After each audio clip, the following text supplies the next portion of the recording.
CG fantasy strategy by sports Baazi. मेरा नाम है सुगंधा ठाकुर और मेरे साथ है ऋतिक कपूर और आज हम आपको बताने वाले हैं कि कैसे आप लाइव मैच देखते देखते, लाइव मैच खेलते खेलते रियल कैश जीत सकते हो। तो आज हम बात करने वाले हैं मैच नंबर 33 के बारे में, जो कि होने वाला है Punjab Kings versus Mumbai Indians के बीच।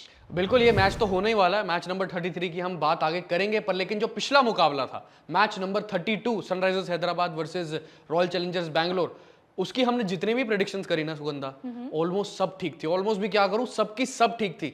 हमने कैप्टन बनाया था ट्रेविस हेड को, सेंचुरी मार गए, वहां पर इनाम, वहां पर रियल कैश, और जितने जबरदस्त हमने पॉइंट्स जीते हैं उस पूरी टीम में, चाहे आप क्लासिक फैंटेसी की बात करें, चाहे आप स्टॉक्स की बात करें, चाहे आप स्टैट्स प्रो की बात करें, सब में हमने इनाम जीते हैं। जो हमने टीम बनाई थी या जो भी हमने प्रेडिक्शन करी थी, प्रेडिक्शन में भी हमने कहा था कि सनराइजर्स हैदराबाद जीतेगी और उस पर बहुत बड़ा दांव लगाया था हमने परसेंटेज वाइज, और वो ही जीती। हेनरिक क्लासन को हमने अपनी क्लासिक फैंटेसी टीम में रखा था, वो छा गए। इवन अगर आप बात करें दिनेश कार्तिक की, तो उनको भी रखा था, वो छा गए। तो सब छा गए, हमारी टीमें छा रही हैं। और मैं यही कहना चाहूँगा, जैसे हमारी टीमें आगे छाती जाएँ, वैसे ही आप पूरे तरीके से हमें लगातार फॉलो करते रहें और हमारे साथ बने रहें। सबसे पहले बात करें ज्ञानकारी की सुगंधा, तो सबसे इंपॉर्टेंट चीज़ है, क्योंकि यही हमारा बेस है जो कि आगे हमें इंपॉर्टेंट टीम बनाने में हेल्प करेगा। ज्ञानकारी में सबसे पहले मैं पिच रिपोर्ट के बारे में बात करते हैं, जो कि ये मुकाबला हो रहा है, यानी match number 33 Punjab Kings versus Mumbai Indians, ये मुकाबला हो रहा है पंजाब के नए घर में, मुल्लापुर चंडीगढ़ में मुकाबला हो रहा है। सबसे पहले पिच की बात करें तो पिच है शुरुआत में बल्लेबाजी के लिए ठीक ठाक है, बल्लेबाज को एडजस्ट करना पड़ेगा, क्योंकि जो पंजाब किंग्स अपना पिछला मुकाबला खेली थी अपने घर पे, उसमें हमने पिच के साइंस देखे थे कि पिच थोड़ा सा डबल पेस हो रहा है। जैसे जैसे मुकाबला आगे बढ़ रहा है, पिच थोड़ा डबल पेस हो रहा है। हरप्रीत बरार काफी ज्यादा रोल में आ रहे थे, यानी स्पिनर्स काफी रोल में आ रहे थे, तो बल्लेबाजों के लिए ठीक है। पिछले मुकाबले में भी जब पंजाब खेली थी तो 176 रन बोर्ड पर पहली पारी में लग गए थे। वैसे तो अगर आप देखें तो एवरेज फर्स्ट इनिंग स्कोर इस पिच का रहता है, या इस मैदान का रहता है 160 या 165 के आसपास। जैसे बल्लेबाज अगर सेट हो जाए अच्छे तरीके से, तो फिर अपने शॉट्स को वैसे ही एडजस्ट कर सकता है और फिर डाइवर्सिफाई अपने शॉट्स को कर सकता है। हमने बात कर ली सुगंधा अब पिच रिपोर्ट की। अब चलते हैं इंपॉर्टेंट एस्पेक्ट, जो कि आगे आने वाले टाइम में बहुत मदद करेगा स्टैट्स प्रो में, वो है head to head. Head to head में यानी मुंबई और पंजाब के बीच में टोटल मुकाबले हुए हैं 31, जिसमें से पंजाब किंग्स जीती है 15 मैचेस और मुंबई इंडियंस जीती है 16 मैचेस। नेक टू नेक मामला चल रहा है, कोई इतनी दिक्कत की है नहीं बात, पर अब देखना होगा कि कौन किस पर भारी होगा मैच नंबर 33 जब मुकाबला खेलना शुरू करेंगी ये दोनों टीमें। हेड टू हेड की बात हो गई, अब बात करते हैं वेन्यू स्टैट्स, यानी मुल्लापुर जहां पर ये मुकाबला खेलेगी पंजाब के घर में, मुंबई आएगी इनके घर में और पंजाब जब होस्ट करेगी, तो ओवरऑल अगर आप इसके स्टैट्स देखें या ओवरऑल T20 रिकॉर्ड्स देखें इस मैदान के, तो वो कुछ ऐसे नहीं। तो टोटल मुकाबले यानी टोटल T20 मुकाबले इस मैदान पर हुए हैं 25। पहले बल्लेबाजी करने वाली टीम ने 15 मुकाबले जीते हैं, बैटिंग सेकंड यानी चेज करने वाली टीम ने 10 मुकाबले जीते हैं। तो आंकड़ों के हिसाब से दोस्तों कहीं ना कहीं यही प्रेफरेबल है कि टॉस जीतने वाली टीम पहले बल्लेबाजी का फैसला करे, क्योंकि सेकंड इनिंग्स में पिच थोड़ा स्लो हो जाता है और यही भी ठीक रहेगी ये चीज, और सब चीजें ध्यान में रखनी पड़ेंगी, pitch report, head to head और वेन्यू स्टैट्स आगे आने वाले टाइम में। पर लेकिन अब बात कर लेते हैं सबसे इंपॉर्टेंट चीज की। वो सबसे इंपॉर्टेंट चीज है प्रोबेबल प्लेइंग 11, क्योंकि इस एस्पेक्ट की सबसे इंपॉर्टेंट चीज प्रोबेबल प्लेइंग 11 है। सुगंधा, आप कौन सी प्लेइंग 11 बताना चाहोगे? मैं Punjab Kings. Punjab Kings? Yes, और पंजाब किंग्स के प्रोबेबल 11 टीम है Jonny Bairstow, Atharva Taide, Prabhsimran Singh, Sam Curran, Liam Livingstone, Jitesh Sharma, Shashank Singh, Harpreet Brar, Harshal Patel, Arshdeep Singh और कगिसो रबाडा। तो पंजाब किंग्स की प्लेइंग 11 तो हो गई। अब मैं बताता हूं मुंबई इंडियंस की probable playing 11। Rohit Sharma, Ishan Kishan wicketkeeper, Tilak Varma, Hardik Pandya कप्तान, Tim David, Romario Shepherd, Mohammad Nabi, Shreyas Gopal, Jasprit Bumrah, Gerald Coetzee और आकाश मडवाल। सो ऋतिक, ये तो ज्ञानकारी की बात हो गई, पर आज के बाजीगर कौन है जो आज हमें ढेर सारा कैश जिताने वाले हैं? वही तो अगले सेगमेंट की तरफ चलना है। मतलब अगले सेगमेंट में हम बात करेंगे आज के बाजीगर की, जैसा आपने बताया, जिसमें हम बताएंगे Punjab Kings versus Mumbai Indians की क्लासिक फैंटेसी। और classic fantasy Punjab Kings versus Mumbai Indians मुकाबले की कुछ ऐसी है। विकेट कीपर्स में ईशान किशन, बैटर्स में रोहित शर्मा, सूर्य कुमार यादव और अथर्व ताइडे, ऑलराउंडर्स में Hardik Pandya, Sam Curran, Liam Livingstone, bowlers में Jasprit Bumrah, Gerald Coetzee, Kagiso Rabada और अर्शदीप सिंह। वाइस कैप्टन रहेंगे सैम करन और रोहित शर्मा रहेंगे कैप्टन। तो दोस्तों ये तो थी क्लासिक फैंटेसी टीम, पर लेकिन जो हमने कप्तान बनाया ना सुगंधा इस क्लासिक फैंटेसी टीम में, रोहित शर्मा, इनसे जुड़ा मुझे एक स्टार्ट याद आया। रोहित शर्मा ने जो पिछले मुकाबले में सेंचुरी बनाई सीएसके के खिलाफ, खैर मतलब काफी सैड थे वो सेंचुरी बनाने के बाद, क्योंकि लूजिंग कॉज में गई, पर लेकिन एक खास आंकड़ा ये है कि रोहित शर्मा ने 4356 दिनों बाद आईपीएल में सेंचुरी लगाई है। और मतलब बहुत बड़ी बात है, पर लेकिन क्यों वेन में चली गई इसलिए क्योंकि लूजिंग कॉज में गई थी वो सेंचुरी। पर लेकिन हम आगे बढ़ेंगे और आगे हमने क्लासिक फैंटेसी की बात ऑलरेडी कर ली, आपको मैंने एक खास स्टैट बता भी दिया है। सो ऋतिक, आपने क्लासिक फैंटेसी टीम तो बना दी है, बट इनमें से अगर हमारे कैप्टन या वाइस कैप्टन या और कोई प्लेयर नहीं चलते तो फिर क्या? Nice question. ये क्वेश्चन बहुत ज़्यादा आता भी है नीचे कमेंट्स में। कुछ नहीं करना, बहुत इजी है। आप ऐसा करें कि शॉर्ट पिक कर लें, यानी कि उन प्लेयर को जिनको आप पर मतलब आपको जिन पर भरोसा नहीं है कि मतलब आप उन पर दाव नहीं खेल पा रहे लॉन्ग पर, तो अपने लॉस को मिटिगेट करने के लिए, यानी कि अपने लॉस को एक तरीके से रिकवर करने के लिए आप उनका शॉर्ट भी पिक कर सकते हैं और शॉर्ट में जाकर खेलेंगे तब भी आपके लिए एक तरीके से वो प्रॉफिटेबल ही है। उसमें कोई दिक्कत नहीं होगी कि मान लीजिए कोई खिलाड़ी है, आपको उनको पिक करना है, या कोई भी एक दो खिलाड़ी जिनको आप पर भरोसा नहीं होता पिच या कंडीशन के हिसाब से, ओवरऑल कंडीशन के हिसाब से या प्रायर परफॉर्मेंसेस के हिसाब से उन पर भरोसा नहीं आ रहा, कोई बात नहीं, आपके पास ऑप्शन है। आप लॉन्ग पर इन्वेस्ट नहीं करना चाहते तो आप उनके शॉर्ट पर इन्वेस्ट कर सकते हैं, तब भी आप अपने पूरे तरीके से आप अपने लॉस को मिटिगेट कर सकते हैं। और साथ ही साथ एक और इंपॉर्टेंट चीज़ है कि और एक ये एडवाइस भी है पूरे तरीके से, वो ये है कि अपने जो पोर्टफोलियो है उसको डाइवर्सिफाई करना बहुत ज़रूरी है, नहीं तो दिक्कतें आ सकती हैं। ज़्यादा दिक्कतें नहीं है क्योंकि आपके पास स्टॉक्स हैं, उसमें आप जाकर शॉर्ट में जाकर आप अपना दांव लगा सकते हैं, ज़्यादा दिक्कत की कोई भी बात नहीं। ऋतिक, मेरा एक और सवाल है। जैसे कि मैंने फर्स्ट इनिंग की टीम बना ली है और वो बहुत अच्छा परफॉर्म कर भी गई है, बट अब आगे मुझे कैसे टीम बनानी है जो अच्छा परफॉर्म कर सके, मतलब उसको अप टू द मार्क लेके चल सके? मतलब वही है, मतलब हुड़क होती है ना अंदर से कि एक टीम अच्छा कर जाए और आगे भी चाहिए। कोई दिक्कत की बात नहीं है, इस सवाल का भी हल है। इस सवाल का ये हल है कि सेकंड इनिंग्स में भी आपके पास ऑप्शन है टीम बनाने का। जैसे आपने पहली इनिंग में टीम बनाई, पहली इनिंग में वो टीम आपके लिए अच्छा कर गई, आप वैसे भी यानी कि आगे जाकर भी आप वैसे ही करके सेकंड इनिंग्स में आप टीम बना सकते हैं, कोई दिक्कत नहीं। मतलब सेकंड इनिंग्स में बस आपको ये थोड़ा बहुत दिमाग लगाना पड़ेगा अपने दिल दिमाग और डेटा के एनालिसिस से कि सेकंड इनिंग्स में आप कौन सी टीम जो है चेज करने वाली है बैटर्स, तो उस हिसाब से आप बैटर्स चुन लो अपनी टीम में। जैसे अपने पहली इनिंग में कोई भी डिसीजन लेकर बैटर्स या बॉलर्स चुने थे। अगर मान लीजिए आपकी टीम डिफेंड करने वाली है, आप कुछ गेंदबाजों को पिक करने वाले हैं, टीम डिफेंड कर रही है, तो आप गेंदबाजों को चुन लो, कोई दिक्कत नहीं है। आपके पास फर्स्ट इनिंग के साथ साथ आप सेकंड इनिंग्स में भी आपको टीम बनाने को ऑप्शन यहाँ पर मिलता है। चलो, ये तो मिल गए अब सवालों के सारे जवाब। अब चलते हैं इंपॉर्टेंट सेगमेंट में, जिसमें सबको दिल दिमाग और डेटा लगाकर एनालाइज करना है और दिल दिमाग और डेटा लगाकर ही अपने ओपिनियन शेयर करने हैं, येस या नो में।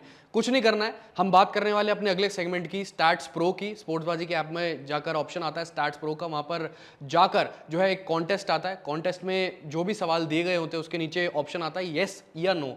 अपना दिल दिमाग और डेटा लगाकर कुछ भी एनालिसिस कर कर अपने तरीके से, चाहे आपको जहां पर दिल लगाना है, दिमाग लगाना है, डेटा लगाना है, आप इसको भी चूज कर सकते हैं। साथ में आप दिल दिमाग और डेटा को एक साथ भी चूज कर जो है अपना ओपिनियन रख सकते हैं और येस और नो में जवाब दे सकते हैं, कोई ऐसी दिक्कत नहीं है। और कुछ अभी आगे मैं आपको बताऊंगा कि कैसे सवाल आते हैं उस पूरे कॉन्टेस्ट में, जिन पर आप दांव लगा सकते हैं, अपना ओपिनियन खेल सकते हैं स्टैट्स प्रो में। तो जैसे कि ये जो कॉन्टेस्ट है उसमें सबसे पहला जो सवाल है स्टैट्स प्रो में वो ये है कि Punjab will win the T20 match against Mumbai, जिसका येस है ₹3.5 और नो है ₹6.5। अब इसको जो है इस पर येस या नो करने पर, अपने ओपिनियन आपको अपने रखने पर दिल दिमाग और डेटा तो लगाना ही लगाना है, साथ में उसको भी ध्यान में रखना जो कि हमने बात करी थी ज्ञानकारी सेगमेंट में, जितने भी आंकड़े दिए थे अब उसको ध्यान में रखकर और साथ ही साथ दिल दिमाग और डेटा लगाकर आप अपना ओपिनियन शेयर कर सकते हैं। जैसे मैंने बताया था पहले सवाल में, पहला सवाल यही है, Punjab will win the T20 match against Mumbai Indians. जैसे मैंने दोनों टीमों की प्रोबेबल प्लेइंग 11 बताई थी, दोनों प्रोबेबल प्लेइंग 11 में आप देख सकते हैं कि कौन सी टीम के पास ज़्यादा स्ट्रेंथ है, उसको भी एनालाइज कर सकते हैं उसमें से देख के। और साथ ही साथ आप हेड टू हेड पर भी अभी एक तरीके से दाव खेल सकते हैं कि प्रायरली, यानी पास्ट में IPL जो मुकाबले हुए दोनों टीमों के बीच में किसका पलड़ा भारी है, किसका ज्यादा नहीं है। वैसे तो नेक टू नेक है, 15 जीते हैं पंजाब ने 31 में से, 16 जीते हैं 31 में से मुंबई इंडियंस ने। तो ये सब चीजों को आप ध्यान में रख के दिल दिमाग और डेटा का एनालिसिस करके आप लगा सकते हैं और साथ में आपको लगाना ही पड़ेगा ज्ञानकारी सेगमेंट में जो भी हमने स्टैट्स दिए हैं।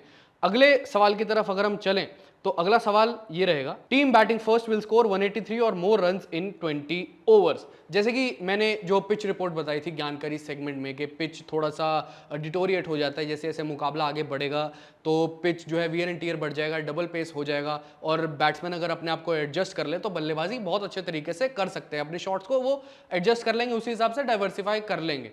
तो उसके हिसाब से आप अपना ओपिनियन येस या नो पर इस सवाल के जो बात दिया गया है यानी आंसर में, उसको आप अपने ओपिनियन के हिसाब से दिल दिमाग और डेटा लगाकर आप लगा सकते हैं, उसमें कोई दिक्कत नहीं। पर ध्यान में ये रखना होगा कि ज्ञानकारी सेगमेंट को भूले ना ये सब चीजें, यानी येस और नो अपना ओपिनियन शेयर करने में। अगले सवाल की बात कर लेते हैं। जो अगला सवाल यहाँ पर दिख रहा है इस कॉन्टेस्ट में वो है, toss winning team will opt to bat.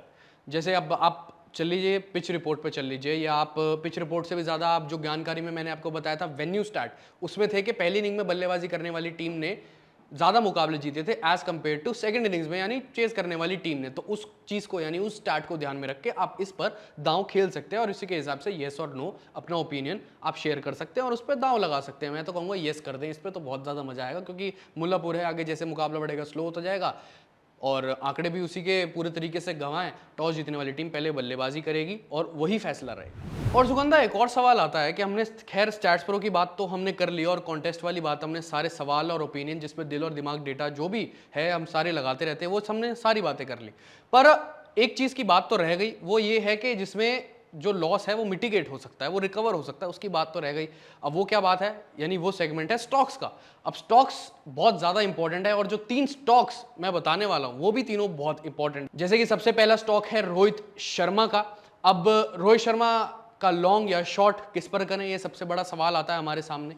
तो मैं तो कहूँगा भाई, रोहित शर्मा जिस फॉर्म में चल रहे हैं, पिछले मुकाबले में रोहित शर्मा सेंचुरी लगा कर आए हैं, बस उनको बाकी बल्लेबाजों का साथ चाहिए, तब जाकर जो है मुंबई इंडियंस जब चेज करेगी तो जीत हासिल कर सकती है। और पहली इनिंग में भी चाहे अगर मुंबई इंडियंस बल्लेबाजी कर रही हो और टॉस जीतकर अगर मान लीजिए मुंबई इंडियंस पहले बल्लेबाजी ले रही हो, तो रोहित शर्मा को साथ चाहिए, फिर रोहित शर्मा को कोई रोक नहीं सकता। पिछले मुकाबला कोई बात नहीं, जो है लूजिंग कॉज में गया, रोहित शर्मा की सेंचुरी आ गई, पर लेकिन अगर आप इंडिविजुअल देखें रोहित शर्मा के, आप लॉन्ग पर ही दाव खेलें, क्योंकि रोहित शर्मा अच्छी फॉर्म से भी आ रहे हैं और आपको जो है मोमेंटम अच्छे तरीके से क्रिएट करके देंगे। दूसरा स्टॉक है जसप्रीत बुमराह का। जसप्रीत बुमराह पे आप आंख बंद करके लॉन्ग पर जो है इन्वेस्ट कर दें पूरे तरीके से, क्योंकि लगातार लोग अब ये इस पे भी जो है सवाल करते हैं कि बुमराह जो है पिछले मुकाबले में वो जो है विकेटें नहीं ले पाए थे ज़्यादा, या एक मुकाबले में जो है कम विकेटें ली थी, इसलिए बुमराह पर शॉर्ट पे इन्वेस्ट कर देते, पर ऐसा कुछ नहीं है। बुमराह ना ही किसी पिच के मोहताज है, ना ही किसी कंडीशन के मोहताज है। अगर मान लीजिए विकेटें नहीं भी लेके दे रहे, तो इकोनॉमी उनकी इतनी बढ़िया रहेगी कि आपने जो फैंटेसी में कोई और खिलाड़ी चुना होगा उसको वो ऊपर करवा के देंगे, क्योंकि एक तरीके से बुमराह प्रेशर बना रहे हैं, दूसरी तरफ से आपका दूसरा गेंदबाज वो विकेटें चटका रहा है, तो फायदा आपका इधर वे से हो रहा है, यानी दोनों तरफ से आपका फायदा हो ही रहा है। पर मैं आपको एडवाइस यही करूंगा पूरे तरीके से आप बुमराह का लॉन्ग लें, क्योंकि बुमराह पंजाब के खिलाफ चलने ही चलने वाले हैं और ट्रैक रिकॉर्ड बुमराह का पंजाब किंग्स के खिलाफ काफी अच्छा है। अब तीसरे स्टॉक की बात कर लेते हैं और स्टॉक है अथर्व ताइडे का। अब अथर्व ताइडे पिछले मुकाबले में खेलने आए थे पहली बार आईपीएल 2024 में पंजाब किंग्स के लिए, क्योंकि शिखर धवन तो इंजर्ड है, उनकी इंजरी है। अब अथर्व ताइडे हैं, उनकी बल्लेबाजी कहाँ आएगी, as an opener power play में, और पावर प्ले को मैक्सिमाइज करना उनका काम है।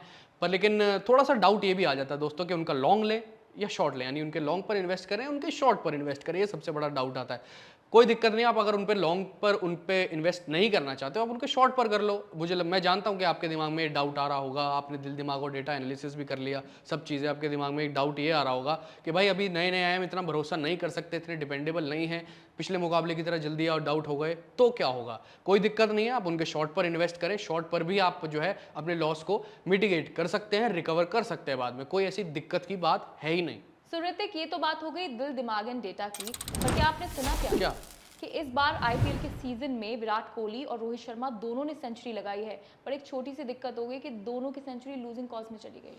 लूजिंग कॉज में तो गई है, ये तो मुझे ध्यान है, पर ये जो आंकड़ा आपने बताया, मुझे इंटरेस्टिंग स्टैट बताया, ये मुझे ध्यान नहीं था बिल्कुल, और बहुत इंटरेस्टिंग स्टैट है ये, पर लेकिन सैडली दोनों की सेंचुरी गई लूजिंग कॉज में। सो ऋतिक, पिछले मैच में ना आपने बहुत अच्छे टिप्स दिए थे, तो इस बार भी प्लीज थोड़ा सा मुझे मुफ्त का ज्ञान देते जाओ, because I earn really good cash आपके टिप्स सुनने के बाद।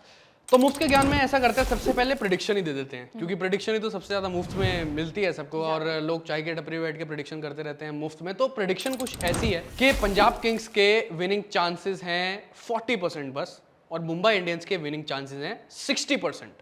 तो मुंबई इंडियंस का पलड़ा भारी है, हेड टू हेड देखो तो मुंबई इंडियंस का तब भी पलड़ा भारी था, चाहे 15-16 हो, पर लेकिन पलड़ा तो भारी था मुंबई इंडियंस का। पर साथ में चलो आपने कहा है तो मैं आपको एक बोनस स्टॉक भी बता देता हूं जाते जाते मुफ्त के ज्ञान में, क्योंकि वो भी बिल्कुल मुफ्त का है, और वो बोनस स्टॉक है अर्शदीप सिंह का।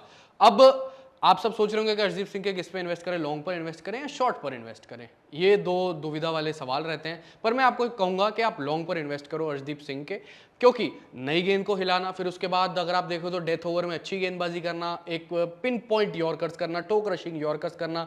अर्शदीप सिंह अच्छी गति भी इस बार, यानी अच्छी गति से भी गेंदबाजी कर रहे हैं और बहुत अच्छी जो है पावर प्ले में स्विंग करवा के दे रहे हैं और मिडिल ओवर्स में भी विकेट झटका के दे रहे हैं। तो इस हिसाब से लक को भी ध्यान में रखते हुए और साथ ही साथ जो दिल दिमाग और डेटा मैं भी लगाता हूं, आप भी लगाते हैं, सब चीज़ों को ध्यान में रखते हुए, क्योंकि हम लगातार आईपीएल के सारे मैचेस ऑब्जर्व कर रहे हैं, अर्शदीप सिंह के परफॉर्मेंसेस को ऑब्जर्व कर रहे हैं। इस बार मिडिल ओवर्स में ज़्यादा विकेट चटका रहे हैं अर्शदीप सिंह और ब्रेक थ्रू दिलवा रहे हैं अपनी टीम को। अर्शदीप सिंह के लॉन्ग पर आप दांव खेलें, बिल्कुल भी निराश नहीं होंगे आप, और मेरा भी एडवाइस यही है इस बोनस स्टॉक में। तो सारी बातें हो गई दोस्तों, और अब चलते हैं इस वीडियो में। फिलहाल इतना ही है, सारी बातें हो गई, जैसे कि ज्ञानकारी, आज के बाजीगर, स्टॉक्स, स्टैट्स प्रो, किस पर इन्वेस्ट करना है लॉन्ग में, किस पर इन्वेस्ट करना है शॉर्ट में, क्लासिक फैंटेसी टीम भी आपके सामने रख दी, जैसे मैंने पिछले मुकाबले में भी रखी थी, यानी हमने पिछले मुकाबले में भी रखी थी सनराइजर्स हैदराबाद और आरसीबी के बीच की, जिसमें से आपको बहुत ज़्यादा प्रॉफिट हुआ था। इस मुकाबले की भी, यानी पीबीकेएस वर्सेज एमआई, जो कि मुकाबला नंबर 33 है, यानी 33 है आईपीएल 2024, उसके भी हमने आपको सारे के सारे आंकड़े, सब चीज़ें दे दी हैं। तो आपको कुछ नहीं करना, अब जाकर जो है हमें इंस्टाग्राम या तमाम जो सोशल मीडिया अकाउंट्स हैं हमारे, वहाँ पर जाके हमें फॉलो करना है। टेलीग्राम को भी आप हमें हमारे ज्वाइन करना है, क्योंकि पल पल की updates, and minute updates, playing 11 में चेंजेस, रिप्लेसमेंट, इंजरी के बाद चेंजेस और रिप्लेसमेंट्स वहाँ पर आपको वहीं पर मिलेंगे टेलीग्राम में, तो ज्वाइन करना पड़ेगा। और साथ ही साथ एक और चीज़, इंपॉर्टेंट चीज़ ये है कि जो जहाँ पर ये वीडियो पोस्ट होगी, यानी यूट्यूब चैनल, उसको भी जाकर सब्सक्राइब करना पड़ेगा, नोटिफिकेशन बेल और तमाम चीज़ें जो होती हैं आपको वो करना ही करना है, तभी आपको हमारी हर एक पल पल की बातें आपसे शेयर होती रहेंगी। फिलहाल के लिए CG fantasy strategy by sports Baazi में इतना ही।